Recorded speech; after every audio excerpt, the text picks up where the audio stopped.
تعالیٰ کے پاک نام سے اپنے آج کے سبق کا آغاز کرتے ہیں۔ پارہ نمبر 2 ہے، سورہ البقرہ،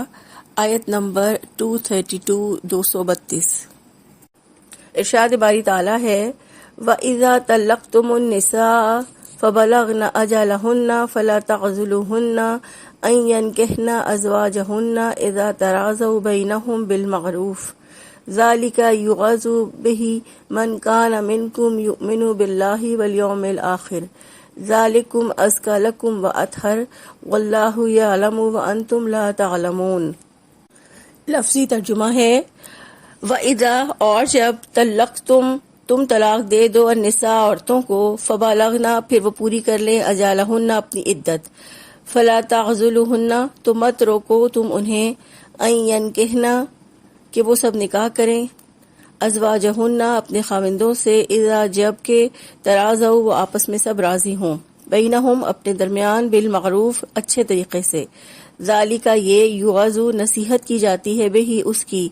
من کانا جو ہے، منکم تم میں سے، یؤمنو وہ ایمان لاتا، باللہ اللہ تعالیٰ پر، والیوم الآخر اور آخرت کے دن پر، ذالکم یہ، ازکا زیادہ پاکیزہ ہے، لکم تمہارے لیے، واطہر اور زیادہ ستھرا، واللہ اور اللہ تعالیٰ، یعلم وہ جانتا ہے، وانتم اور تم، لا تعلمون تم سب نہیں جانتے۔ بامحاورہ ترجمہ ہے، اور جب تم عورتوں کو طلاق دو اور وہ اپنی عدت کو پہنچ جائیں تو ان کو نہ روکو کہ وہ اپنے شوہروں کے ساتھ نکاح کر لیں جب وہ اچھے طریقے سے آپس میں راضی ہو جائیں۔ یہ ہے جس کے ساتھ اس شخص کو نصیحت کی جاتی ہے جو تم میں سے اللہ تعالیٰ پر اور یوم آخرت پر ایمان رکھتا ہے، یہی تمہارے لیے زیادہ پاکیزہ اور صاف ستھرا ہے، اور اللہ تعالیٰ جانتا ہے اور تم نہیں جانتے۔ اس آیت کا شان نزول دیکھتے ہیں۔ صحیح بخاری کی روایت 4529 میں پتہ چلتا ہے کہ حضرت ماخل بن یسار رضی اللہ عنہ کی بہن کو ان کے شوہر نے طلاق دے دی تھی، لیکن جب عدت گزر گئی اور طلاق بائن واقع ہو گئی تو پھر ان کے شوہر نے دوبارہ ان کے لیے پیغام نکاح بھیجا، مگر ماخل بن یسار رضی اللہ عنہ نے اس پر انکار کر دیا، جبکہ ان کی بہن یہ چاہتی تھی کہ اپنے پہلے شوہر سے نکاح کر لیں۔ تو اس پر یہ آیت نازل ہوئی کہ تم انہیں اس سے مت روکو کہ وہ اپنے پہلے شوہر سے دوبارہ نکاح کر لیں۔ تو اس آیت میں فرمایا، وَإِذَا طَلَّقْتُمُ النِّسَاءَ اور جب تم عورتوں کو طلاق دو، یعنی اس سے مراد یہ ہے کہ ایک یا دو طلاق دے دو، فَبَلَغْنَ أَجَالَهُنَّ اور وہ اپنی عدت کو پہنچ جائے، یعنی عدت پوری ہو جائے۔ حضرت ابن عباس رضی اللہ عنہ فرماتے ہیں کہ یہ آیت اس کے بارے میں ہے جو اپنی عورت کو ایک یا دو طلاقیں دے دیتا ہے اور پھر اس کی عدت گزر جاتی ہے اور پھر دونوں باہمی رضامندی سے نیا نکاح کرنا چاہتے ہیں، لیکن عورت کے ولی مزاحمت کرتے ہیں، تو اللہ تعالیٰ نے انہیں مزاحمت سے منع فرمایا ہے اور فرمایا ہے کہ اپنے شوہروں سے نکاح کرنے سے نہ روکو۔ فرمایا، فلا تعضلوہن تو ان کو نہ روکو، یعنی آپس میں نکاح کرنے سے نہ روکو۔ پھر فرمایا، ان ینکحن ازواجہن اذا تراضوا بینہم بالمعروف کہ وہ اپنے شوہروں کے ساتھ نکاح کر لیں جبکہ وہ اچھے طریقے سے آپس میں راضی ہوں، کہ وہ اپنے شوہروں کے ساتھ نکاح کر لیں۔ یہ نصیحت ان لوگوں کے لیے ہے جو اللہ تعالیٰ کی وعیدوں پر، اس کے عذابوں پر اور جزا و سزا پر یقین رکھتے ہوں۔ حقیقت یہ ہے کہ متقی مومن ہی رسم و رواج اور غیرت کو بالائے طاق رکھ کر اللہ تعالیٰ کی شریعت کے آگے جھکتے ہیں۔ اس آیت مبارکہ سے ہمیں پتہ چلتا ہے کہ اگر شوہر اور بیوی دونوں سچے دل سے ازدواجی زندگی کا آغاز کرنا چاہیں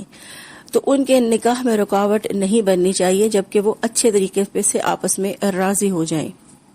اور اس آیت میں فلا تعضلوہن سے ہمیں ایک اور بات پتہ چلتی ہے کہ تم دوبارہ نکاح کرنے سے نہ روکو۔ اس سے پتہ چلتا ہے کہ عورت اپنا نکاح خود نہیں کر سکتی، نکاح میں ولی کا ہونا ضروری ہے۔ عورت کے نکاح کے لیے ولی کی اجازت اور ولی کی رضامندی ضروری ہے۔ رسول اللہ صلی اللہ علیہ وآلہ وسلم کی واضح حدیث ہے کہ آپ صلی اللہ علیہ وآلہ وسلم نے فرمایا، ولی کے بغیر نکاح نہیں ہوتا۔ اسی طرح ایک دوسری حدیث میں حضرت عائشہ صدیقہ رضی اللہ عنہا فرماتی ہیں کہ رسول اللہ صلی اللہ علیہ وآلہ وسلم نے فرمایا، جو عورت اپنے ولی کے بغیر نکاح کرتی ہے اس کا نکاح باطل ہے، اس کا نکاح باطل ہے، اس کا نکاح باطل ہے۔ پھر فرمایا، ذالک یوعظ بہ من کان منکم یؤمن باللہ والیوم الآخر یہ ہے جس کے ساتھ اس شخص کو نصیحت کی جاتی ہے جو تم میں سے اللہ تعالیٰ اور یوم آخرت پر ایمان رکھتا ہے، یعنی نکاح سے روکنے اور مشکل میں ڈالنے سے بچنے کی تمہیں نصیحت کی جاتی ہے۔ اور یہ کہ اس نصیحت کو وہی قبول کر سکتے ہیں جو اللہ تعالیٰ اور یوم آخرت پر ایمان رکھتے ہیں۔ اللہ تعالیٰ پر اور یوم آخرت پر ایمان رکھنے کی جانب توجہ دلا کر نکاح میں رکاوٹ بننے سے روکا گیا ہے کہ ان کو نہ روکو اگر وہ اپنے شوہروں کے ساتھ نکاح کر لیں جبکہ وہ اچھے طریقے سے آپس میں راضی ہوں۔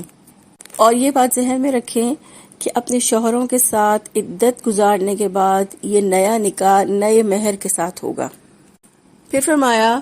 ذالکم ازکا لکم و اطہر، اور یہی تمہارے لیے زیادہ پاکیزہ اور صاف ستھرا ہے۔ ذالکم یعنی یہ عمل یعنی نکاح میں رکاوٹ ڈالنے سے بچنا تمہارے لیے زیادہ پاکیزہ ہے، زیادہ نفع مند ہے اور زیادہ صاف ستھرا ہے، یعنی گناہوں کی گندگی سے بچنے کے لیے صاف ستھرا طریقہ ہے۔ اس سے مراد یہ ہے کہ اگر آپ شوہر اور بیوی کے دوبارہ نکاح کے لیے رکاوٹ نہیں بنیں گے تو آپ کے دلی معاملات پاکیزہ رہیں گے، تلخی مٹ جائے گی، بدگمانیاں ختم ہو جائیں گی، ظاہری طور پر بھی پاکیزگی ملے گی اور معاملات بھی سنور جائیں گے اور آپ کے لیے بہترین تزکیہ اور پاکیزگی کا ذریعہ ہوگا۔ پھر فرمایا واللہ یعلم وانتم لا تعلمون، اور اللہ تعالیٰ جانتا ہے اور تم نہیں جانتے۔ واللہ یعلم، اور اللہ جانتا ہے کہ کس چیز میں لوگوں کے لیے نفع ہے اور اصلاح ہے اور تم نہیں جانتے۔ اللہ تعالیٰ نے یہاں یہ شعور دلایا ہے کہ اللہ جانتا ہے کہ شوہر اور بیوی کے درمیان تجدید نکاح میں کیا مصلحت ہے، مگر ولی نہیں جانتا۔ اس لیے اللہ کی اطاعت کرو کیونکہ وہ تمہارا بھلا چاہتا ہے اور تمہارے بھلے کا تم سے زیادہ علم اللہ تعالیٰ کو ہے۔ اس لیے اللہ تعالیٰ کے حکم کو پورا کرو اور تجدید نکاح میں رکاوٹ نہ ڈالو۔ اللہ تعالیٰ سے دعا ہے اللہ تعالیٰ ہمیں اپنے تمام احکامات کو بہترین طریقے سے سمجھنے، ان پر عمل کرنے اور انہیں آگے دوسروں تک پہنچانے کی توفیق عطا فرما دیں، آمین۔ سبحانک اللہم و بحمدک، نشہد ان لا الہ الا انت، نستغفرک و نتوب الیک۔ السلام علیکم و رحمۃ اللہ وبرکاتہ۔